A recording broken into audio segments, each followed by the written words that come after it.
Hello views, welcome to TJMS Tamil channel. ரொம்பவே சுவாரஸ்யமாகவும் ரொம்பவே விறுவிறுப்பாகவும் போயிட்டுருக்க மகாநதி தொடரோட அடுத்த வாரத்திற்கான ப்ரோமோவை பார்க்கலாம் வாங்க.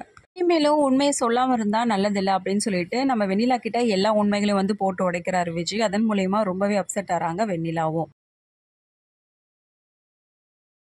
இல்லை விஜய், நீ என்கிட்ட போய் சொல்கிற, இதெல்லாம் என்னால் நம்ப முடியாது அப்படின்னு சொல்லிட்டு வெண்ணிலா கேட்குறதுன்னு பேர். அதுக்கப்புறம் என்ன பண்ணுறாங்க, காவேரியோட ஃபோட்டோ எடுத்து காட்டுறாங்க. இங்கே பாரு, எங்கள் 2 பேருக்கும் கல்யாணமான ஃபோட்டோ இதுதான் அப்படின்னு சொல்லிட்டு. இதை பார்த்து பயங்கர அதிர்ச்சி ஆகிறது மட்டும் இல்லாமல் திடீர்னு பார்த்தீங்கன்னா ரொம்பவே அழ ஆரம்பிக்கிறாங்க. பயங்கரமாக சத்தம் போட ஆரம்பிக்கிறாங்க. ஒன்றுமே புரியல வெண்ணிலாவுக்கு. அதுக்கப்புறம் எல்லாரும் வந்து ரொம்பவே அதிர்ச்சி அடைகிறாங்க. வெண்ணிலா, நீ இதை ஏற்றுக்கிட்டு தாமா ஆகணும், வேறு வழி இல்லைம்மா, தயவுசெய்து புரிஞ்சுக்கோமா விஜய் அப்படின்னு சொல்லிட்டு தாத்தா பாட்டி ஒரு பக்கம் சொல்ல, அதை ஏற்றுக்க முடியாத மனநிலைமையில் வெண்ணிலா என்ன பண்ணுறாங்க, மயக்கம் போட்டு விழுறாங்க. யாருமே எதிர்பார்க்காத அளவுக்கு மயக்கம் நடந்த நிலையில் என்ன பண்ணுறாங்க, நர்ஸை கூட்டிகிட்டு வந்து நீங்கள் போய் படுக்க வைங்க, அதுக்கப்புறம் பேசிக்கலாம் அப்படின்னு சொல்லிட்டு சொல்கிறாரு விஜய். அதுக்கப்புறம் என்னப்பா இப்படி ஆயிடுச்சு அப்படின்னு சொல்லிட்டு தாத்தாவும் பாட்டியும் ஒரு பக்கம் பேச, விடுங்க தாத்தா, என்னைக்கா இருந்தாலும் தெரிஞ்சு தானே ஆகணும், அதான் இன்றைக்கி சொல்லிட்டேன் ஒரு ஆவேசத்தில், இருக்கட்டும் தாத்தா, அது கொஞ்சம் கொஞ்சமாக சரியாயிடும் அப்படின்னு சொல்லிட்டு விஜயும் சொல்கிறாங்க.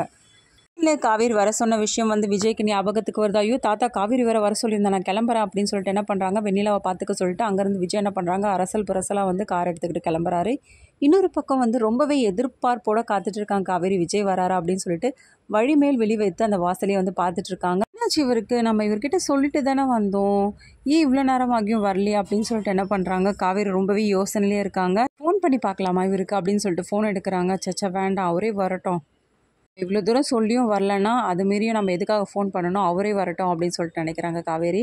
இன்னொரு பக்கம் விஜயும் ட்ரைவ் பண்ணிவிட்டு அப்படியே யோசனையிலே வராரு. காவேரி எதுக்காக நம்மளை வர சொல்லியிருக்கா, ஒன்றுமே புரியலையே, என்னவா இருக்கும், ஒருவேளை நம்ம கூடயே வந்துடலான்னு இருக்கோளோ வீட்டுக்கு அப்படின்ற மாதிரி யோசிக்கிறாரு. பயங்கர எக்ஸைட்மெண்ட்டாக இருக்காரு.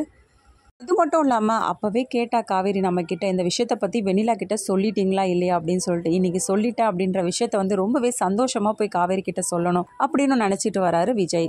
நேரமாகியும் விஜய் வராததுனால ரொம்பவே எதிர்பார்ப்போடு இருக்க காவேரிக்கு ஏமாற்றம் மட்டுமே மிஞ்சுது. அதுக்கப்புறம் வீட்டிலேருந்து ஃபோன் கால் வருது, என்னடி பண்ணிட்டு இருக்க, சாப்பிடாம எங்கே போனா அப்படின்ற மாதிரி கால் பண்ணி பேசுகிறாங்க அவங்க அம்மா. வந்துட்டம்மா, பக்கத்தில் தான் இருக்கேன் அப்படின்னு சொல்லிட்டு என்ன பண்ணுறாங்க, காவேரி அங்கேருந்து வந்து ரொம்பவே ஸ்லோவாக கிளம்புறாங்க.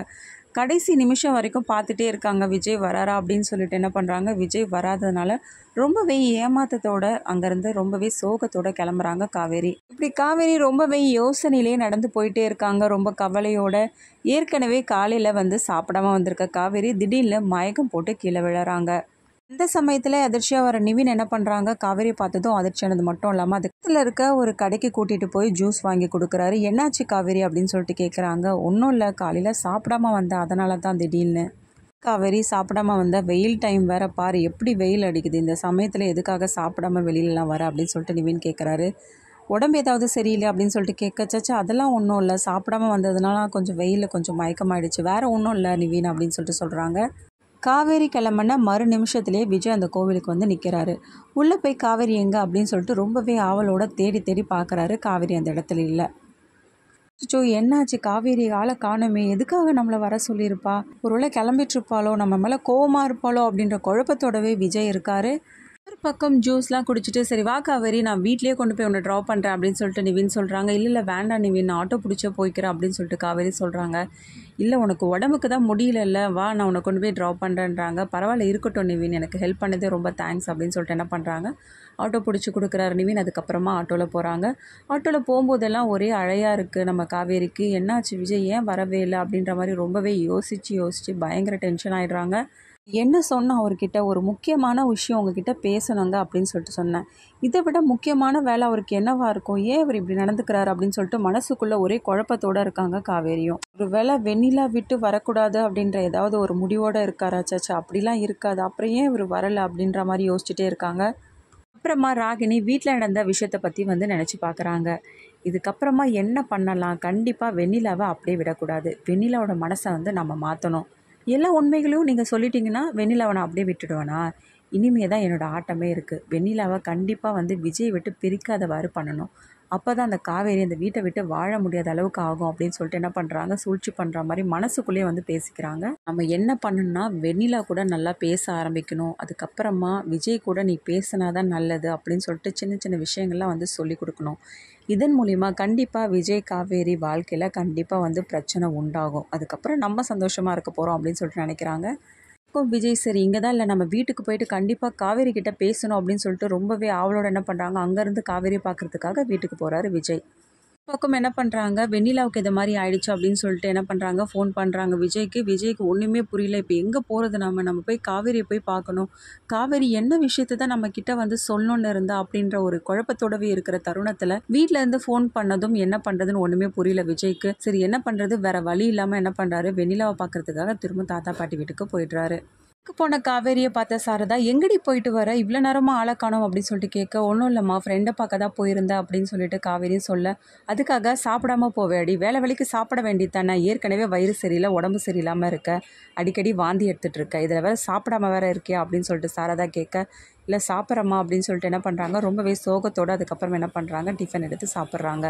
சரி ஒரு மாதிரியாகவே இருக்காங்க, என்ன பண்ணுறதுன்னு தெரியாமல். அதுக்கப்புறம் வீட்டில் உள்ளவங்களும் காவேரி நோட் பண்ணும்போது காவேரிக்கு என்னாச்சு, ஏன் ஒரு மாதிரியாகவே இருக்கா அப்படின்னு சொல்லிட்டு எல்லாருமே வந்து யோசிக்கிறாங்க. போனதுக்கப்புறமா எப்படியோ வந்து நம்ம வெண்ணிலாவை சமாதானப்படுத்திட்டு திரும்ப என்ன பண்ணுறாங்க, காவேரியை பார்க்கறதுக்காக திரும்ப வராரு விஜய். அந்த விஜய் காவேரியை பார்த்து பேசணும் அப்படின்னு சொல்லிட்டு துடிக்கிறாரு. காவேரி எங்கே வெளியே வரலையே, காவேரி ப்ளீஸ் காவேரி வெளியில் வா அப்படின்னு சொல்லிட்டு வந்து என்ன பண்ணுறாரு, முனறிக்கிட்டே இருக்காரு. அதுக்கப்புறம் காவேரிக்கு காலும் பண்ணி பார்க்குறாங்க, ஃபோன் எடுக்காமல் இருக்காங்க. காவேரியும் மெசேஜும் போடுறாங்க, ப்ளீஸ் காவேரி என்னை மன்னிச்சிரு காவேரி, நான் முக்கியமான ஒரு வேலையில் இருந்தேன், அதனால தான் என்னால் வந்து திரும்பி வர முடியல, ப்ளீஸ் என்னை புரிஞ்சுக்கோ காவேரி, கோவிலுக்கு வந்தேன் காவேரி, நான் வர நேரத்தில் நீ அங்கே இல்லை காவேரி அப்படின்ற மாதிரி வந்து புரிய வைக்க ட்ரை பண்ணுறாரு விஜய் காவேரி கிட்ட.